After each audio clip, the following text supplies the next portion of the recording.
Breaking news today. Russia was unable to undermine NATO. However, its own security alliance is currently disintegrating. Vladimir Putin has been open about his desire to weaken NATO and undermine the Article 5 guarantee of mutual defense contained in the treaty that established the alliance.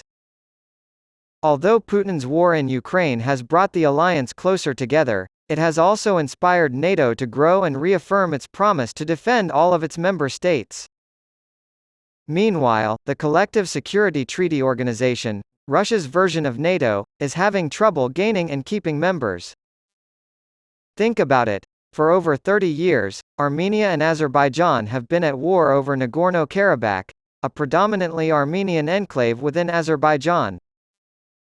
A military operation in the contested Nagorno-Karabakh region this week allowed Azerbaijan to take full control of the breakaway enclave, marking a new high point in tensions between the two former Soviet republics. Despite Russia's long-standing relationship with Armenia and the country's membership in the Collective Security Treaty Organization, CSTO, Putin has refused to assist the country's new prime minister, Nikol Pashinyan.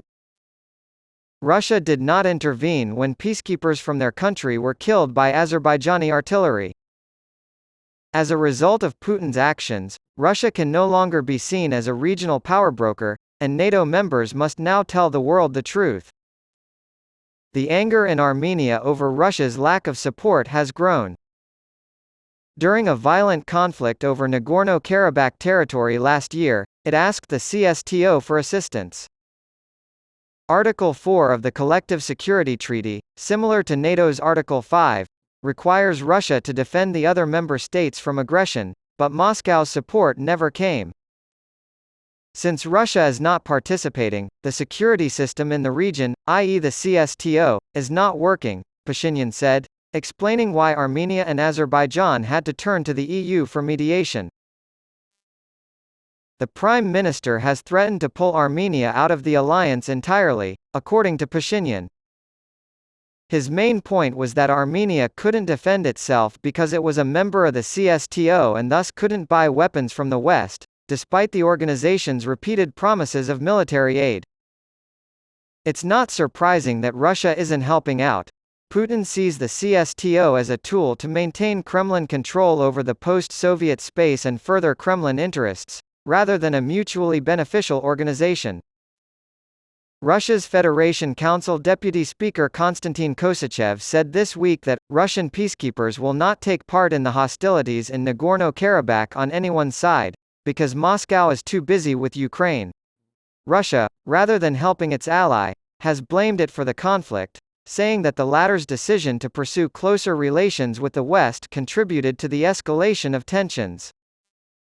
According to a Telegram post by Margarita Simonyan, the chief editor of Russia's state-controlled news outlet RT, Pashinyan is demanding Russian peacekeepers to defend Karabakh. Where does NATO stand? Putin realizes he cannot aid Armenia while his military is preoccupied with the situation in Ukraine. The Kremlin has therefore advocated for peaceful resolutions. The safety of the civilian population of Karabakh is our top priority, spokesman Dmitry Peskov rambled against the backdrop of the military operation carried out by the Azerbaijani armed forces. Speaking for the Russian Foreign Ministry, Maria Zakharova said that actions like Azerbaijan's blockade of the Lachin corridor lead to increased tension and are not conducive to maintaining a normal atmosphere around the ongoing process of normalizing relations between Azerbaijan and Armenia with Russian assistance. Russia's portrayal of NATO as a villainous actor at the heart of the conflict in Ukraine persists. It should now flip the script and expose Russia's disloyalty after spending years trying to destabilize the Western alliance. Allies of Russia in Belarus, Kazakhstan, Moldova, the Balkans, and the Global South should be reached out to through information operations and told the truth. Russia refuses to help its allies, like Armenia, when they need help the most, and it's only a matter of time before Moscow throws them under the bus, too.